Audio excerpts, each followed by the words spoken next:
اسلام سے قربان ہو جاتی ہے تو ہماری تو کوئی حیثیت نہیں، ہم کے قدموں کے دور کے برابر بھی نہیں ہے، ہماری تو جانے کے لیے تیار ہے۔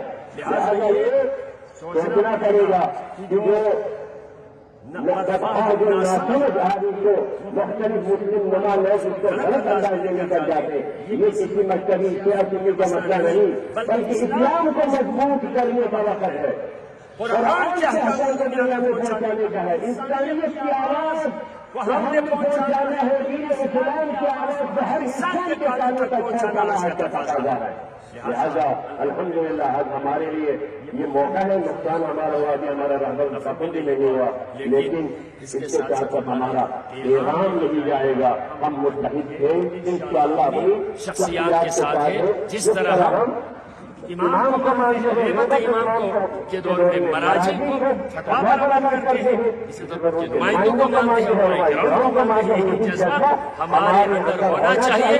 اور ساتھ ساتھ جب مرکزیت ہوتی ہے، ظاہر سی بات ہے مرکز دو قسم کی ہوتی ہے، ایک مکانی مرکزیت ہوتی ہے، ایک شخصیات کے حوالے سے ہوتی ہے۔ مکانی طور پر خانہ کعبہ ہے، خانہ کعبہ مسجد نبوی اور حرم ہمارے لیے مرکزی طور پر ایک اعتقادی طور پر مرکزیت ہے۔ شخصیات کے حوالے سے دیکھیں کہ پیغمبر اکرم پیغمبر اسلام ائمہ کرام، اگر آپ ان کو دیکھیں جو ائمہ فقہ ہیں تمام کو اگر دیکھا جائے یہ ہماری عقیدے کا حصہ ہے، لیکن کچھ ناسمجھ یہ کہتے ہیں کہ ان چیزوں میں ہم برائی حقوق کے اندر کرتے ہیں، نہیں، عقیدہ اور عقیدت کا تعلق جہاں اسلام کا نظریہ آتا ہے وہ انتظامی حوالوں سے بڑھ کر قرآنی ہو جاتا ہے۔ اگر یہی ہو ہم صرف الحمدللہ آئین پاکستان کے پابند ہیں، آئین پاکستان کو ہم مانتے ہیں، پاکستان ہے تو ہمارے لیے بہت کچھ ہے، ہم اپنی جغرافیائی طور پر وطن کے طور پر پاکستان سے محبت، شاید دنیا کی دوسری جو قومیں اپنے وطن سے مفادات کی وجہ سے محبت کرتے ہو، لیکن ہم پاکستان کو نظریہ لا الہ الا اللہ کی بنیاد پر بننے والے ریاست مدینہ کے بعد یہ ایک واحد اسلامی ملک ہے جو نظریے کی بنیاد پر لا الہ الا اللہ کی بنیاد پر معرض وجود میں آیا، تو یہ پاکستان سے محبت ہمارا جزء ایمان ہے۔ ہم اس کے چپے چپے کی حفاظت کو اپنا ایمان کا حصہ سمجھتے ہیں، لیکن یہ اس کے ساتھ ساتھ یہی تقاضا جب آپ لا الہ الا اللہ کو کہتے ہیں، لا الہ الا اللہ کا کلمہ ہمیں آفاقی بناتا ہے، محدود کر کے ہمیں کسی جگہ میں محدود نہیں کرتا۔ جہاں پر بھی اگر کسی پر ظلم ہو جائے تو ظالم سے نفرت کرنا، مظلوم کی حمایت کرنا لا الہ الا اللہ کی بنیاد پر ہے، طاغوت کے ساتھ لڑنا اور خدائی رحمانی قوتوں کا ساتھ دینا لا الہ الا اللہ کے کلمے کا تقاضا ہے، محمد رسول اللہ کے کلمے کا تقاضا ہے۔ اگر آپ چیزوں کو دیکھا جائے کل کے اگر ہمارے بہت بڑے نے جو ہمارے مدار میں تھے اور اپنے آپ دیکھیں کم از کم ہر ایک کو اپنے جو دائرے ہیں اپنے حدود میں رہنا چاہیے، ایسی باتیں نہیں کرنا چاہیے۔ میں چند جملے میں بتاؤں گا اگر آپ عقیدے کی بنیاد پر اس طرح کرتے ہیں تو آپ کا جو اگر آپ اسٹریٹجک کا کرتے ہیں چاچا کا ماموں کا عقیدے کی بنیادوں پر مرکز اگر آپ مکہ مدینہ کی حفاظت کے لیے کرتے ہیں تو ہم سب تیار ہیں، لیکن یہ ظالم اور بے غیرت بادشاہوں کے لیے ہمارے ملکی سطح پر کوئی بھی ہمارا کوئی ایسا نہ کوئی ایگریمنٹ سائن ہونا چاہیے۔ بادشاہوں کو بچانا کوئی ضروری نہیں، مکہ مدینہ سے احترام ہوتا ہے۔ بادشاہ تو آج امریکہ کے سب غلام بنے ہوئے ہیں، ہم ایسے پٹھوں کو خاطر میں نہیں لاتے۔ اگر آپ پاکستان کا آئین کا یہ حصہ ہے کہ ہم اپنے عقیدے کا تحفظ کریں جہاں کہیں بھی ہو، اگر آپ اس کو محدودیت میں لاتے ہیں تو پیغمبر پاکستانی نہیں ہے، ائمہ پاکستانی نہیں ہے، صحابہ پاکستانی نہیں ہے، ائمہ فقہ پاکستانی نہیں ہے، کتب حدیث کے لکھنے والے کوئی پاکستانی نہیں ہے، سارے غیر پاکستانی ہیں۔ تو ان سب کو ماننا چھوڑ دو، پھر آپ پاکستانی بن جاؤ۔ پاکستانی بننے کا یہ مطلب نہیں ہم صرف پاکستان میں رہ کر ہم عالم اسلام کے ایک نیوکلیر پاور ہونے کے اعتبار سے اسلامی دنیا کے لیے جہاں پر بھی مسلمانوں پر ظلم ہو جائے تو پاکستان کو سیسا پلائی ہوئی دیوار بن کر مظلوم کی حمایت ظالم کے ساتھ نفرت کرنا چاہیے. ہم ایسے پاکستان کو مانتے ہیں, یہ قائد اعظم کا پاکستان, اور کہتے ہیں جو ایران کو مانتے ہیں, جو رفاق کو مانتے ہیں وہیں چلے جائیں. ارے گھر میں جس گھر کو ہم نے خود بنایا ابھی ادھر آ کے جو محافظ گھر کا وہ مالک بن گیا. ارے ہم گھر کے مالک ہیں, ہم پاکستان کو ہم نے بنایا ہے. یہ نعرہ ہم ویسے نہیں لگاتے, پاکستان بنایا تھا, پاکستان بنایا تھا.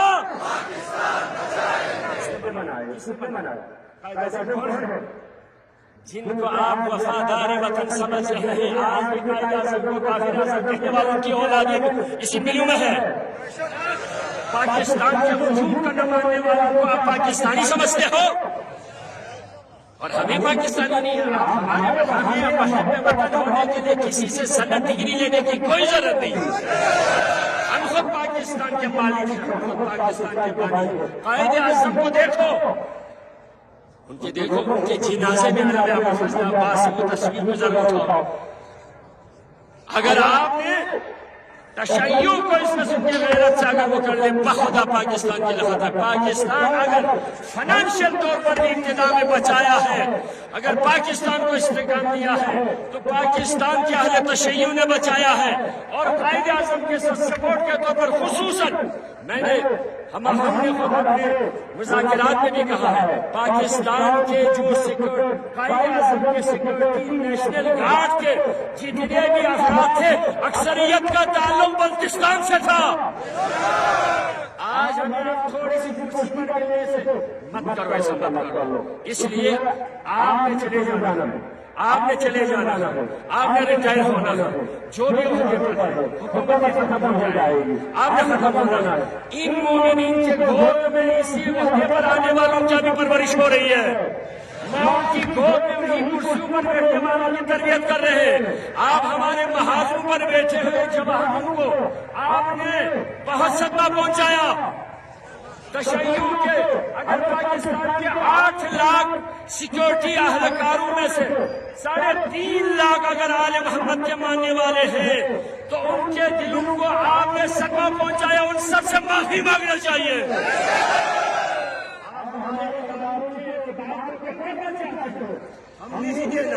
ہم نے ہی اس ادارے کے لیے تیار کرنا ہے. ہم اپنی گود میں پال رہے ہیں تاکہ وطن کی حفاظت کر سکے. آپ نے تو ٹینیور ختم کر کے چلے جانا ہے, ہم نے پاکستان کو قیامت تک محفوظ رکھنا ہے. کیونکہ اس لیے آپ لوگ عہدے پر ہوتے ہیں تو پاکستانی ہیں. پاکستان صرف 2 چیزوں کے لیے استعمال کرتے ہیں یہ جو عہدے والے, یا تو کمانے کے لیے یا مرنے کے بعد قبر بنانے کے لیے. لیکن ہم پاکستان سے کہیں نہیں جائیں گے. ہمارا پاکستان ہے تو سب کچھ ہے, اگر پاکستان نہیں ہے تو ہمارے لیے کچھ بھی نہیں ہے. تو اس کے ہم جو لہجہ استعمال کیا ہے ہم اس کے پرزور مذمت کرتے ہیں. اس قوم سے کھلے الفاظ میں معافی مانگنی چاہیے. کبھی کسی دہشت گردی میں کچھ اگر آپ نے پکڑنا ہے ان کو پکڑ لو جو سیکورٹی اداروں کے بیچارے جوانوں کے سڑکوں کو کاٹ کر فٹ بال کے طور پر کھیلتے رہے, ان کو سینے سے لگائے بیٹھے ہیں.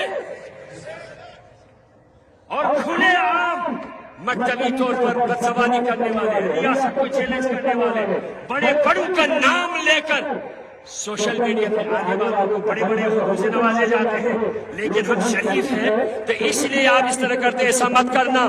بخدا ہمارے صبر و برداشت و استقامت کی وجہ سے وطن میں استحکام ہے. ایسا خدا نہ خواستہ ایسا دن نہ آ جائے.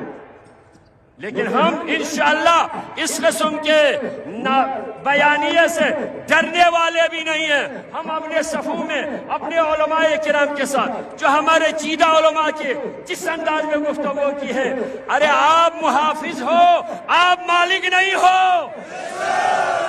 محافظ کو اپنے اپنے حد میں رہنا چاہیے، ہماری تحفظ کے لیے تنخواہیں کھاتے ہو۔ عزیزان محترم، لہٰذا انشاءاللہ اس کے بعد یہاں پر جو حالات پیدا ہو، ہمیں بہت افسوس ہے، بہت افسوس ہے، ہر حوالے سے افسوس ہے۔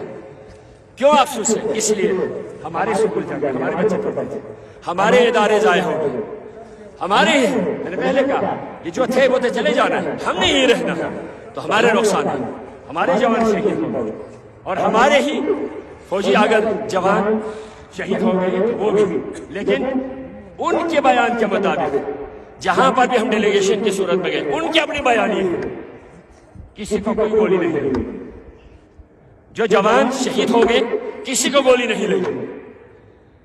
سمجھ آ رہے ہیں آپ کو؟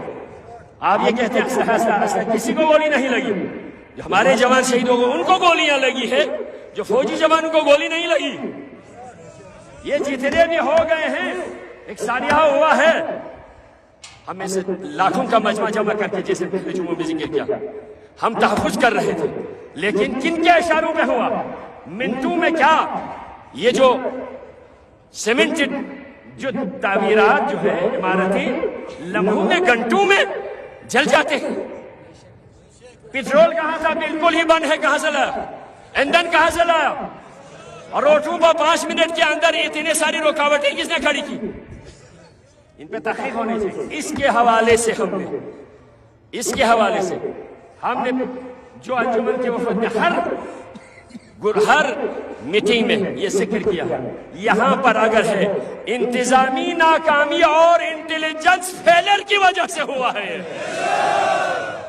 ہم میں سے کسی کے چھٹی حصے میں بھی ایسا ہوا واقعہ ہونے کی ہمیں کوئی نہیں ہے، کیونکہ سب مصیبت ہے، لیکن جس نے کیا ہے اس کے لیے مشترکہ طور پر ایک جوڈیشل انکوائری کمیشن بنائی، پھر وفاق کی طرف سے بناؤ، وفاق کی طرف سے کمیٹی، لیکن ہم ان کو نہیں مانتے۔ بنانا ہے تو کہاں سے شروع کر لو؟ 1988 سے شروع کر لو، 1988 سے شروع کر لو۔ اس وقت کے آئیسائی کے جو ہیڈ ہیں حمید گل کے اعلان پر میں آپ کو یہ آرٹیکل سنا رہا ہوں، دی نیشن اخبار میں تقریباً 2019 میں یہ آرٹیکل چھپا۔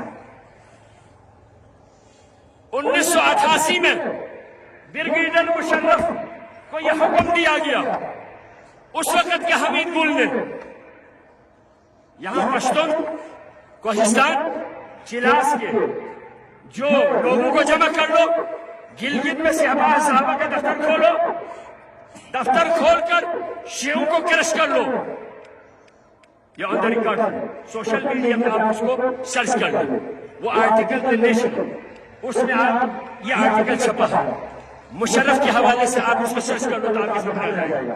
مشرف کو تھا، پاکستانی تھا ضرور، لیکن کیا ایک علاقے کے لیے، الحال کے لیے ہزاروں کا مجمع 8-10-12 ڈسٹرکٹ کو کراس کر کے، شیعوں کو قتل عام کر کے، ایک روایت کے اندر اسی آرٹیکل میں ہے 300 یا 700 افراد کو شہید کر کے، پورے علاقے پہ یلغار کر کے، جلال آباد کے قبرستان میں آج بھی جائیں، ان شہیدوں کے قاتلوں سے شروع کر لو جی، آگر جی آئی کی بنانا، سانحہ چلاس سے شروع کر لو، سانحہ نورشہر سے شروع کر لو، سانحہ کوہستان سے وفاقی جے آ کے تحقیقات شروع کر لو۔ اتفاقی طور پر عدالتی کمیشن کا ہم نے اتفاق کیا ہے، ان پر نوٹیفیکیشن بھی ہو گیا، لہٰذا جو تحقیقات عدل انصاف کے ساتھ ہوگا، انصاف کا تقاضا ہے، الانصاف یرفع الخلاف یوجب الاختلاف، انصاف ہوگا تو اختلافات ختم ہو جائیں گے، قربتی بڑھ جائے گی، انصاف کا تقاضا کرتے، لہٰذا آج ہم جو جوڈیشل کمیشن بنا ہے ان کے مطابق سبھی تحقیقات کر کے مجرم کی نشاندہی کرنے کا جو اختیار دیا ہے اسی کمیشن کو مانتے ہیں، کسی اور کو نہیں مانتے ہیں۔ اور ساتھ ساتھ واقعات ہیں جو یہاں پر آپ کرنے کا شکر مت کر لو، سکون سے بیٹھنے دو، سکون سے بیٹھنے دو، ہم محب وطن ہیں، ہم امن چاہتے ہیں، تو کیا آپ آگے سے لا کر دیکھیں، ایک جملہ ضرور بتاؤں گا، آگے سے لا کر کوئی بھی سیکورٹی ادارہ لائے تو کیا یہاں پر جو جتنی سیکورٹی ادارے سب ناکام ہو گئے، سب ناکام ہو گئے؟ تاثر کیا جاتا ہے یہاں کے لوگوں پر، یہاں کے سیکورٹی اداروں پر، یہاں کے جو افواج پر، یہاں کے جو ہمارے جوان ہیں ان پہ آپ کا اعتبار نہیں ہے، اس لیے آگے سے لاتے ہیں۔ آگے سے لانے کی کوئی ضرورت نہیں ہے، ہم آپ کے ساتھ، مرکز کے ساتھ، علماء کے ساتھ شانہ بہ شانہ کھڑے ہیں۔ ہمارے قائد اور ہمارے سرپرست ادھر سے ہمیں حکم دے کہ جس طرح سے بیٹھنا ہے ہم اسی طرح بیٹھیں گے، جس طرح سے چلنا ہے ہم اسی طرح چلیں گے۔ انجمن امامیہ جو حکم دے گا اسی طرح انشاءاللہ ہم انہی کے ساتھ ساتھ قدم بہ قدم آگے بڑھیں گے۔ لہٰذا یہ جو آگے سے لائے سب واپس کر دو، ہمیں کوئی ضرورت نہیں ہے، ہمیں آپ کے اعتبار ہے، یہاں کے اداروں پر اعتبار ہے، انہی کے ساتھ تعاون کریں گے۔ آگے سے لانے والا آسمان سے آیا، آپ کو اپنے آپ پر اعتبار نہیں ہے، لہٰذا ایسا مت کرو۔ انشاءاللہ ان کو مانتے ہیں، جائزے کو نہیں مانتے، حالات خراب کرنے کی کوشش کر لیں۔ ہمارا آخری مطالبہ یہ ہے جو ہمیں انجمن امامیہ کی طرف چارٹر آف ڈیمانڈ دیے ہیں اس پر من عمل ہو تو انشاءاللہ ہمارے حالات بھی اچھے ہوں گے، ہمارے تعلقات بھی اچھے ہوں گے، اور یہاں کے جو ٹورسٹ کا موسم ہے چلنے جا رہا ہے تو اس کے لیے ہم نے یہ کہا ہے جو امریکن ہیں اور اسرائیل کے ہیں ان کو تو ہم برداشت ہی نہیں کریں گے، ان کو مت آنے دیں، یا خود کر کے ادھر بیٹھ جاؤ، یہاں آنے کی صورت میں ہم ذمہ دار نہیں ہیں، ہمارا رقم شہید کیا۔ لہٰذا عزیزان اس کے ساتھ ساتھ آپ جوانوں سے براہ کرم موقع نہ دیں، ہمیں مرکز کی طرف دیکھیں۔ جب گھر میں کوئی مسئلہ ہوتا ہے آپ باپ کے پاس جاتے ہیں، باپ کے کمرے میں جاتے ہیں، اگر کوئی مسئلہ ہو محلے کے بزرگ کے پاس جاتے ہیں تو الحمدللہ ہمارے لیے مرکز ہے۔ آپ جو بھی حکم ہوگا انشاءاللہ ہمارے اتحاد، ہم ان کے ساتھ یک زبان اور قدم بہ قدم چلیں تو انشاءاللہ یہ سارے مسائل آسان بھی ہوں گے۔ اس لیے دو چیزیں ہیں، جلب منفعت والمعروف فرماتے ہیں، یہ آخری جملہ ہے، جلب منفعت کے لیے دفع ضرر کے لیے، دونوں کے لیے اتحاد ضرورت ہے۔ آپ انگلی سے کسی چیز کو اٹھانے کی کوشش کر لیں، آپ اٹھا نہیں پائیں گے، فائدہ نہیں اٹھا سکیں گے۔ جب پوری انگلیاں ملیں گے تو ایک من کو آپ اٹھا سکیں گے، ایک انگلی سے نہیں اٹھا سکتے۔ اسی طرح دفع ضرر ہو، کسی کو ہٹانا ہو، انگلی مارے تو انگلی کو درد ہوگی، انگلی کو تکلیف ہوگی، لیکن مکہ بنا کے ساتھ بیٹھے تو آپ کسی نہ کسی طاقت کو بھی دور کر سکتے ہیں۔ تو لہٰذا ہمیں مکہ بن کے رہنے کی ضرورت ہے تاکہ اپنے مفادات کا تحفظ بھی ہو، علاقے کی حفاظت بھی ہو، پاکستان کی سلامتی کے لیے کام کر لیں، عالم اسلام کے مسائل پر بھی نظر رکھیں، اور دشمن جو بھی ہوگا، داخلی ہوگا، خارجی ہوگا، اور ہمارے یہاں پر بلتستان 750 کلومیٹر بارڈر ایریا کے محافظ ہیں، 750 کلومیٹر دشمن کے ساتھ بارڈر ملتے ہیں بلتستان کے، ہم ان کے محافظ ہیں۔ ہم آپ دیکھیں 65 سے لے کر 71 سے لے کر 99 سے لے کر ابھی بھی اگر دیکھا جائے جہاں پر بھی جو دہشت گردی ہوتی ہے وہاں پر جی بی کے بالخصوص بلتستان کے جوان سیسب پلائی ہوئی دیوار بن کر لڑ رہے ہیں، اور جو افغانستان کی طرف ہندوستان کی طرف سے پاکستان کو میلی آنکھ سے دیکھتے ہیں۔ ہم آپ کے جو اہم ذمہ داری ہے، منصبی ذمہ داری ہے، واللہ پاکستان کی حفاظت کے لیے وعدہ کو رہنے والے، اور آپ کی پالیسی کے ہم 100% وطن کے تحفظ کے لیے ہم شانہ بہ شانہ کھڑے ہیں، لیکن دوسرے کاموں میں مداخلت نہ کرنا۔ جو آپ کی ذمہ داری بنتی ہے اس میں ہم آپ کے ساتھ ہیں۔ افغانستان پہ احسان کیا تھا، آج انہوں نے ہمارے ساتھ اچھا نہیں کیا تو ان کے ساتھ کل ہی نئے ہمارے رہبر معظم کی طرف سے اعلان آیا ہے، پاکستان اور افغانستان کے مومنین سے آیت اللہ رہبر معظم مصطفیٰ خامنہئی کا نیا پیغام آیا تھا کل، افغانستان اور پاکستان آپ اسلامی برادر ملک ہیں، تو لہٰذا آپ کے لیے جو بھی میری طرف سے تعاون کی ضرورت ہوگی تو میں آپ کے ساتھ ہیں۔ دیکھیں کتنا دل میں رکھتا ہے، پاکستان میں کوئی آنچ آ جائے تو وہاں کے رہبر کا دل کتنا دھڑکتا ہے، تو اسی طرح آج ہمیں بھی یہی آپ کہتے ہیں خطرہ صرف ایران کو نہیں ہے، اس کے بعد پاکستان کو ہے، تو لہٰذا آج ہمیں دیکھنا چاہیے۔ آپ نے بہت ساری اچھی باتیں بھی کی ہیں، ایران کے ساتھ پاکستان کا مراد سپورٹ ہے، پہلے بھی 12 روزہ جنگ میں بھی آپ نے کیا ہے، لیکن کسی بھی غیر کا، امریکہ کا، اسرائیل ہمارے کسی کھاتے میں نہیں آتا، وہ تو ہندوستان کے ساتھ ہے، وہ تو امریکہ کے ساتھ ہے۔ ایسے اس قسم کے ذلیل قسم کے جو حکومت ہے، ریاست ہے، ناجائز ہے، ان کو ہم نہیں مانتے، آئین پاکستان بھی عوام بھی نہیں مانتے، ان کو چھوڑنا پڑے گا، امریکہ کو چھوڑنا پڑے گا اور آپس میں وحدت پیدا کر کے اسلامی دنیا کو مضبوط کرنا پڑے گا۔ مردہ آباد، مردہ آباد، امریکہ مردہ آباد، مردہ آباد، مردہ آباد، اسرائیل مردہ آباد۔ السلام علیکم ورحمۃ اللہ وبرکاتہ۔